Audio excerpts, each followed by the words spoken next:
Kilala ang Pilipinas sa buong mundo dahil sa taglay nitong kagandahan sa aspeto ng yamang natural mula sa mga anyong lupa, anyong tubig, mineral, mga hayop, halaman at iba pa. Kaya hindi maitatanggi kung bakit ang Pilipinas ay tinaguri ang perlas ng silangan. Hindi nakapagtataka na marami ang nagtatangkang sakupin ang ating bansa. Matutunghayan sa video na ito mula sa pagkagising ng damdaming nasyonalismo, kasunduan sa Paris, panahon ng Amerikano, panahon ng Hapon hanggang sa pagkamit ng kalayaan ng Pilipinas. Pagkagising ng damdaming nasyonalismo. Dahil hindi lubusang tinanggap ng mga Pilipino ang kolonisasyon at ang pagpapalaganap ng mga Espanyol ng Kristyanismo sa ating bansa, nagkaroon ng paghihimagsik ang mga Pilipino laban sa mga Espanyol.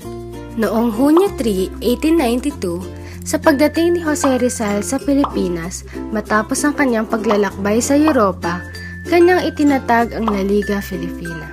Isang samahang nangalap ng tulong at suporta mula sa mga mayayaman at may pinag-aralan o ilustrado. Sa likod na patuloy na pagsuporta nila Domingo Franco at Andres Bonifacio, hindi nagtagal at nabuwag din ang samahan.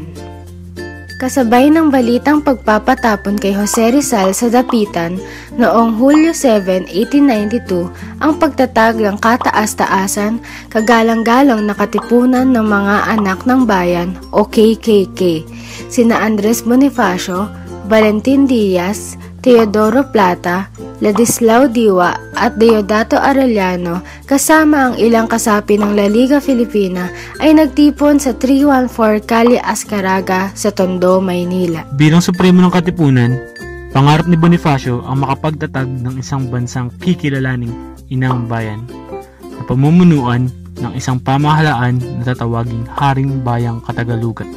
Si Bonifacio ang unang nagbalangkas ng kautusan ng katipunan na tinawag niyang katungkulang gagawin ng mga anak ng bayan o Dekalogo. Kasabay nito, si Emilio Jacinto na kanyang tagapayo ay lumighari ng sarili nitong listahan ng alituntunin na tinawag na kartilya.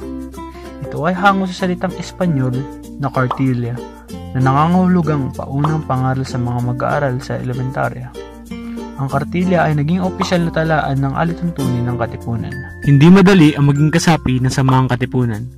Ang mga nagtangkang sumapi sa katipunan ay yaong mga kakilala ng mga dati ng kasapi nito. Gamit ang sistemang tatsulok, mapapanatiling lihim ang samahan.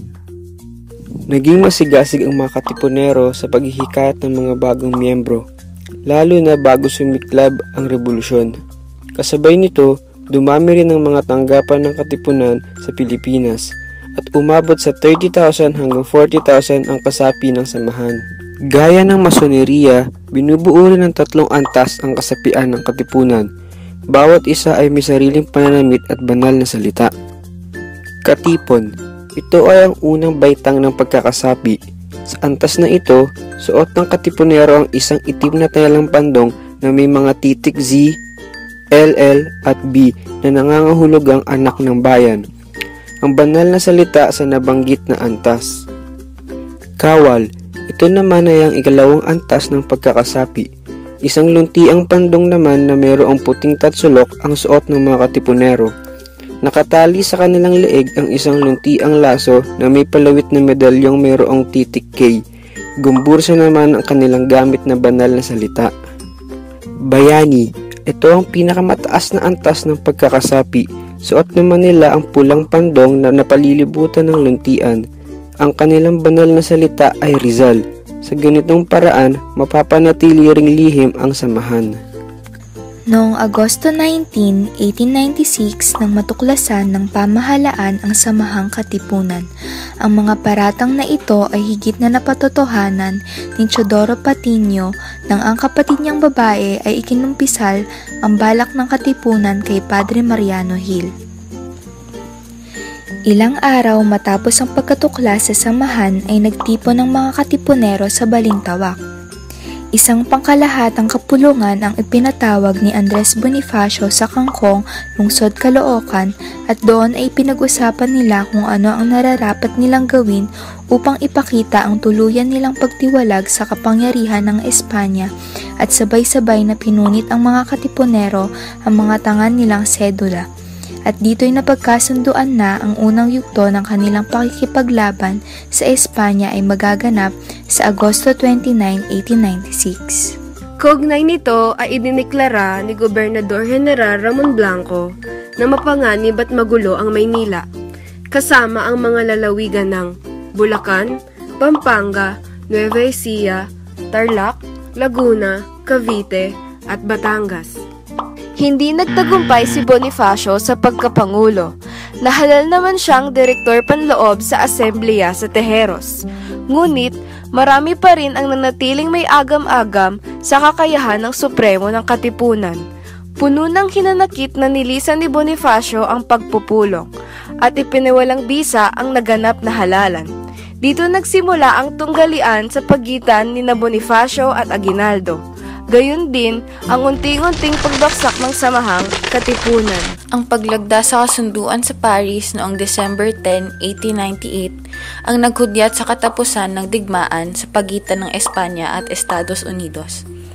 Pinagkaloob ng Espanya sa Estados Unidos ang kapangyarihang mamahala sa Pilipinas sa halagang $20 milyong. Ang pananakop ng Estados Unidos sa Pilipinas na nangangahulugang ang Pilipinas ay itinuring na isang teritoryo ng Estados Unidos ay magmula noong 1898 hanggang 1946. Sinakop ng mga Amerikano ang bansang Pilipinas dahil mayaman ang bansang ito sa mga likas na yaman. Gusto nila itong gawing imbakan ng mga materyales at sentrong pamilihan. Unang tumungtong sa kapuluan ng Pilipinas ang mga sundalo ng Estados Unidos noong 1898. Subalit, ang unang hakbang sa kanilang pamumuno sa Pilipinas ay nagsimula noong 1899. Nang itinalaga ng Pangulo ng Estados Unidos na si William McKinley ang unang komisyon na pang-Pilipinas o Komisyon ni Sherman.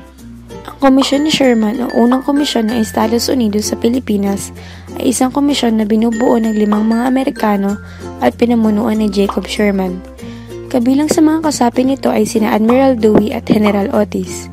Layunin ng komisyon na alamin ang kalagayan ng kapuluan. Ang ikalawang komisyon ng Estados Unidos sa Pilipinas na nakilala rin bilang Komisyon ni Taft ay tinalaga ni McKinley noong March 16, 1900s. Pinagyan ito ng kapangyarihan gumawa ng mga batas. Ang Batas Cooper, o mas kilala sa tawag na Batas ng Pilipinas ng 1902, ay isang batas na ipinatupad ng Commonwealth ng Pilipinas noong 1902.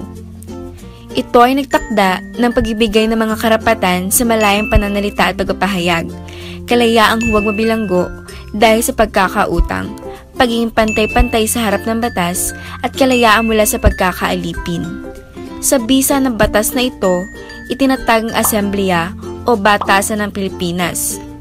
Ang Batas Jones o ang Philippine Autonomy Act ay ang batas na nagbibigay sa mga Pilipino ng kalayaang magsarili at pangako na pagkakaloob ng kasarinlan sa Pilipinas sa lalong madaling panahon kapag nagkaroon na ang bayan ng isang matatag na pamahalaan.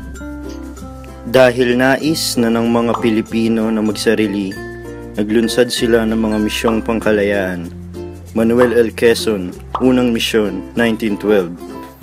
Quezon at Osmeña, ikalawang misyon, 1922. Manuel Rojas, ikatlong misyon, 1927. Manuel Rojas, ikaapat na misyon, 1930. Lahat ng misyon na ito ay nabaliwala sa mga Amerikano sa katwirang hindi pa handa magsarili ang bansang Pilipinas. Ngunit naglunsad naman sila ng mga misyong pangkalayaan. Panguna, hair hose cutting.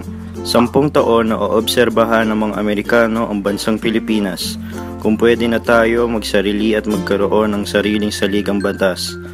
Sa misyong ito, hindi pumayag si Manuel L. Quezon sa katwirang matagal na obserbasyon. Pangalawa, Tidings McDuffie. 3 taon na oobserbahan ang Pilipinas at kapag natapos ang 3 taon na ito, papayagan na tayo ng mga Amerikano na magkaroon ng sariling saligang batas. Dito sa misyong ito, pumayag si Manuel L. Quezon. Noong 1934, makaraan ng 3 taon, nagkaroon ng Pilipinas ng sariling saligang batas na nagtatakda ng kalayaan. Ang Commonwealth ng Pilipinas o Malasariling Pamahalaan ng Pilipinas ay ang tawag pampolitika sa Pilipinas noong 1935 hanggang 1946, kung kailan Commonwealth ng Estados Unidos ang bansa. Si Manuel L. Quezon ang unang pangulo ng Commonwealth. Si Sergio Osmeña ang ikalawang pangulo ng Commonwealth. Si Manuel Rojas ang naging huling pangulo nito. Nabuwag din ang Commonwealth noong 1946 at naging Republika ng Pilipinas. Ang pananakop ng Hapones sa Pilipinas ay ang panahon sa kasaysayan ng Pilipinas mula 1942 hanggang 1945. Noong ikalawang digmaang pandaigdig, kung kailan nilusob ng imperyo ng Hapon ang Pilipinas na dating nasa ilalim ng kapangyarihan ng Estados Unidos. Habang naganap ang ikalawang digmaang pandaigdig, binomba ng hukbo ng mga sundalong Hapones ang Pilipinas noong Disyembre 8, 1941. Naganap ito isang araw pagkaraang bombahin ng mga Hapones ang Pearl Harbor at Hawaii. Pinasok na militar ng Hapon ang Maynila noong Enero 2, 1942. Bumagsak ang Bataan sa pwersa ng mga Hapones noong Abril 9, 1942. Ang mga bilanggo ng digmaan ay pinaglakad ng mga Hapones na ang tinatawag na Marcha ng Kamatayan papunta sa isang kampo ng konsentrasyon sa Kapas sa lalawigan ng Tarlac. Pagkaraan ng pagbagsak ng Bataan sa kamay ng Hapon, nagpunta si MacArthur sa Australia. Pinalitan siya sa korehedor ni General Jonathan Wainwright upang ipagpatuloy ang pakikipaglaban hanggang sa mapilitang sumuko ang mga Pilipino at Amerikano pagkalipas ng 27 mga araw.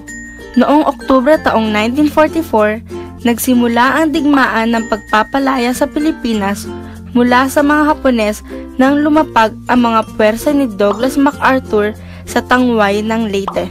Ang makasaysayang pagpapahayag ng Araw ng Kalayaan ng Pilipinas ay naganap noong Hunyo 12, 1898 kung kailan idineklara ni General Emilio Aguinaldo ang pagsasarili ng Pilipinas hinggil sa pananakop ng Espanya matapos itong mag-api sa naganap na sagupaan sa Manila Bay noong panahon ng digmaan sa pagitan ng Espanya at Amerika. Ginanap ang makasaysayang kaganapan sa ancestral na tahanan ni Pangulong Emilio Aguinaldo sa Cavite El Viejo na ngayon ay Kawit, Cavite.